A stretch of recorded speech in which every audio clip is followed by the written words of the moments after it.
Shalom saudara, senang sekali bisa menjumpai Bapak Ibu Saudara lagi untuk bisa membagikan kebenaran firman Tuhan dalam Gema, Gerakan Merenungkan Alkitab. Mari sama-sama hari ini kita akan melihat firman Tuhan dan merenungkan firman Tuhan itu yang terdapat dalam Efesus pasal yang pertama ayat yang ke-18.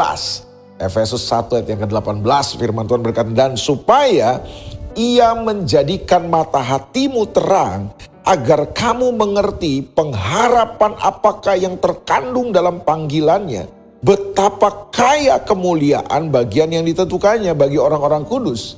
Nah saudara, salah satu bagian daripada doa Rasul Paulus buat jemaat Tuhan di Efesus adalah supaya jemaat memiliki mata hati yang terang.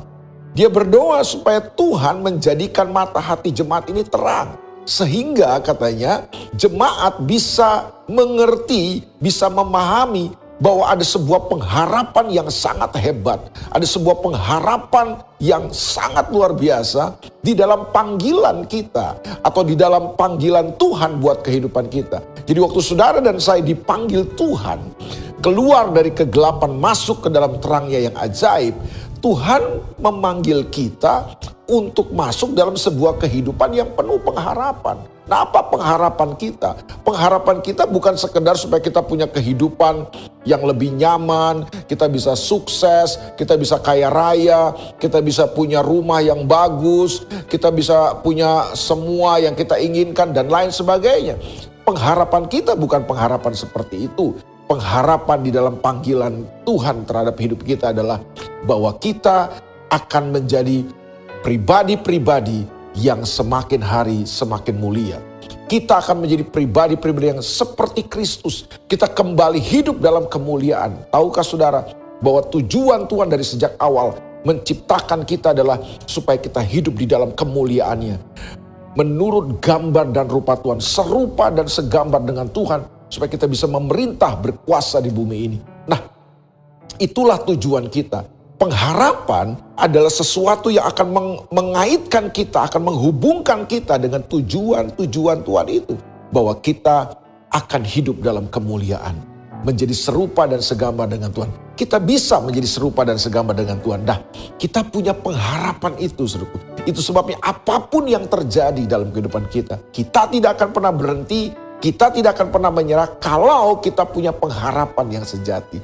Dan pengharapan yang sejati bukanlah kepada situasi dan keadaan kita, tapi pengharapan yang sejati adalah ketika kita memandang ke depan dan kita tetap mempercayai bahwa Tuhan sedang bekerja dalam hidup kita. Dan Dia akan menjadikan kita serupa dan segambar dengan Dia.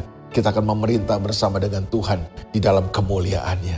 Itu sebabnya pastikan apapun keadaan saudara hari ini, jangan pernah menyerah. Musim boleh datang silih berganti, situasi keadaan yang kita hadapi bisa berubah-ubah, tetapi pengharapan kita tetap pengharapan yang pasti. Kita akan menjadi serupa dan segambar dengan Tuhan Yesus. Dan Tuhan akan bawa kita ke sana. Itu sebabnya saudaraku, hari ini jangan berhenti, jangan menyerah, jangan kecewa dengan semua keadaan kita.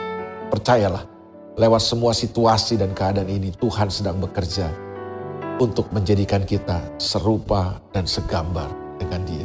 Kita akan hidup di dalam kemuliaan yang begitu hebat. Selamat berjalan dengan Tuhan dan selamat memiliki mata hati yang terang supaya saudara bisa melihat pengharapan yang sejati yang Tuhan siapkan buat kita. Kita akan hidup dalam kemuliaan bersama dengan Tuhan. God bless you. Tuhan berkati saudara. Mari kita berdoa. Bapa, dalam nama Yesus, kami bersyukur hari ini.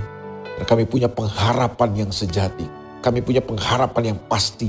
Bahwa kami akan menjadi serupa dan segambar dengan Tuhan.